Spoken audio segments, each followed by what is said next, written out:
Hello friends, मेरी अनसुनी कहानी में आप सभी का स्वागत है। राधे श्याम ये दो शब्द अटूट प्रेम का हिस्सा माने जाते हैं। भले ही एक दूसरे के कभी हो नहीं सके, लेकिन फिर भी एक दूसरे के साथ ही हमेशा नाम लिया गया। कृष्ण के जन्म, राधा के जन्म, उनकी दोस्ती की कहानियाँ तो बहुत प्रचलित हैं, लेकिन क्या आप जानते हैं कि राधा की मृत्यु कैसे हुई थी? कैसे उनकी प्रेम कहानी अधूरी रह गई थी? क्या राधा काल्पनिक थी? कई लोग कहते हैं कि राधा सिर्फ काल्पनिक थी।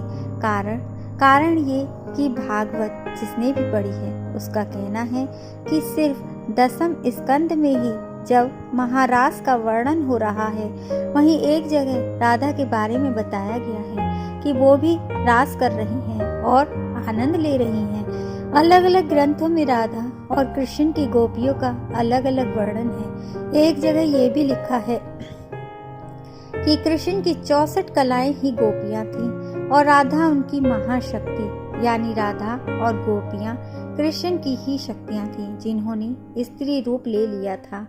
गोपियों को ही भक्ति मार्ग का परमहंस, जिसके दिमाग में दिन रात परमात्मा रहता है, कहा गया है, क्योंकि उनके दिमाग में 24 घंटे कृष्ण ही रहते थे। राधा और कृष्ण के प्रेम का असली वर्णन मिलता है गर्ग संहिता में। गर्ग संहिता के रचयिता यदुवंशियों कंस के कुलगुरु, यानी एक तरह से कृष्ण के भी कुलगुरु हुए ऋषि गर्गा मुनि थे। गर्ग संहिता में राधा और कृष्ण की लीलाओं के बारे में बताया गया है। राधा कृष्ण के प्रेम के बारे में बताया गया है। इस संहिता में मधुर श्री कृष्ण लीला है। इसमें राधा जी की माधुर्य भाव वाली लीलाओं का वर्णन है। श्रीमद् भागवत गीता में जो कुछ से सूत्र रूप से कहा गया है, गर्ग संहिता में उसी का बखान किया गया है। अगर गर्ग मुनि यदुवंशियों के कुलगुरु थे, तो ऐसे कैसे हो सकता है कि वो अपने सामने चल रही कृष्ण लीला में किसी काल्पनिक किरदार का चित्रण करेंगे? यहीं से मिलता है राधा के सत्य होने का प्रमाण। क्या कृष्ण ने राधा को धोखा दिया था? कृष्ण राधा से ये वादा करके गए थे कि वो वापस आएंगे, लेकिन कृष्ण राधा के पास वापस नहीं आए और चले गए। उनकी शादी भी रुक्मणी से हुई। कहा जाता है कि रुक्मणी लक्ष्मी का रूप थी और उन्होंने कभी कृष्ण को देखा नहीं था, फिर भी उन्हें अपना पति मानती थी। जब रुक्मणी के भाई रुक्मी ने उनकी शादी किसी और से करनी चाहिए, तो रुक्मणी ने कृष्ण को याद किया और कहा कि अगर वो नहीं आएंगे तो वो अपनी जान दे देंगे। इसके बाद ही कृष्ण रुक्मणी के पास गए और उनसे शादी कर ली।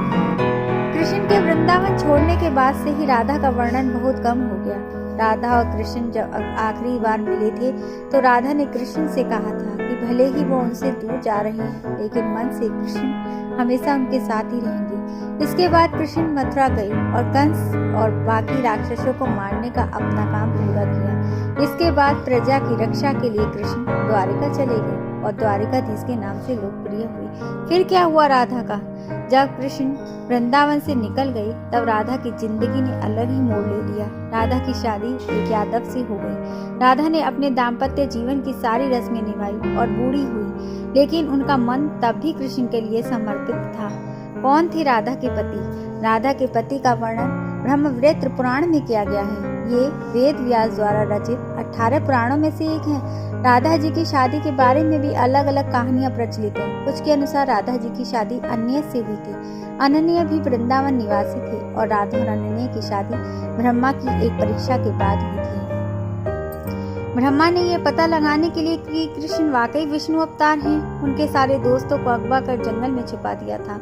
उस समय अनन्या भी जंगल में थी और गलती से वो भी अगवा हो गई थी। इसके बाद कृष्ण ने अपने सभी दोस्तों का रूप लिया अनन्या के साथ और फिर सभी बच्चों के घरों में रहने लगे। इसके बाद अन्य रूपी कृष्ण की शादी राधा से हुई थी। एक दूसरी कहानी के अनुसार असल में राधा जी की शादी हुई थी नहीं थी। ब्रह्मवैवर्त पुराण के अनुसार राधा अपने घर को छोड़ते समय अपनी परछाई छाया राधा, माया राधा घर पर माँ कीर्ति के साथ छोड़ गई थी। छाया राधा की शादी रायन गोपान यशोदा के भाई से हुई थी और अनन्या से नहीं। इसलिए ये भी कहा जाता है कि राधा रिश्ते में श्री कृष्ण की मामी हुई थी। इनकी शादी साकेत गांव में हुई थी, जो बरसाने और नंदगांव के बीच स्थित था। यानी राधा ने अपना शादीशुदा जीवन अच्छे से व्यतीत किया, भले ही मन से वो कृष्ण से जुड़ी रही। कैसे हुई राधा की मृत्यु? लोक कथाओं के अनुसार अपने जीवन के अंतिम दिनों में राधा ने अपना घर छोड़ दिया था और कृष्ण से मिलने द्वारका चली गई थी। जब आखिरकार ये दोनों मिले तो दोनों ने कुछ नहीं कहा। दोनों जानते थे कि मन से दोनों जुड़े हुए थे, लेकिन राधा को लगा कि कृष्ण के करीब रहना उस तरह का सुख नहीं दे रहा है जिस तरह उन्हें तब लगता था जब वो मन से कृष्ण की हुई थी, जुड़ी थी। राधा बिना कुछ बोले महल छोड़कर चली गई। अंतिम क्षणों में कृष्ण ने राधा की अंतिम इच्छा पूरी की। इसने उन्होंने राधा को सबसे मधुर बांसुरी की धुन बजाकर सुनाई। इसके बाद ही राधा जी कृष्ण में विलीन हो गई थी। किसी पुराण में राधा की मृत्यु का वर्णन नहीं मिलता। क्यों नहीं मिल पाए राधा श्याम? गर्ग संहिता की गोलोक का कांड में देव ऋषि नारद और मिथिला नरेश के बीच का संवाद बताया गया है। ये राधा और श्री धामा के का श्राप के कारण हुआ था। राधा और कृष्णा को 100 सालों का वियोग झेलना पड़ा था। श्री गर्ग संहिता के विश्वजीत कांड के 49वें अध्याय में एक और कहानी लिखी हुई है। कहा गया है कि राधा और कृष्ण 100 साल बाद सूर्य ग्रहण के दौरान होने वाले एक यज्ञ में मिले थे जो कुरुक्षेत्र में हो रहा था। इस दौरान राधा को योगेश्वर भगवान अपने रानियों और गोपियों के साथ ले गई द्वारका। यहीं सभी ने राजसूया यज्ञ में हिस्सा लिया जिसे राजा उग्रसेन ने करवाया था। उस समय राधा कृष्ण के साथ उनकी पत्नी के तौर पर थी और यही लिखा जाता है कि राधा की शादी कृष्ण से हुई थी और वो छाया राधा थी जो दायान गोपा से शादी कर कृष्ण की मामी बनी थी। बस सिर्फ इस यज्ञ को ही राधा और कृष्ण की शादी का सबूत माना जाता है। फिर मिलते हैं दोस्तों एक और नई कहानी के साथ। तब तक आप अपना ध्यान रखिए, स्वस्थ रहिए, खुश रहिए। आप मुझे FB इंस्टा पर भी फॉलो कर सकती हो। Thank you.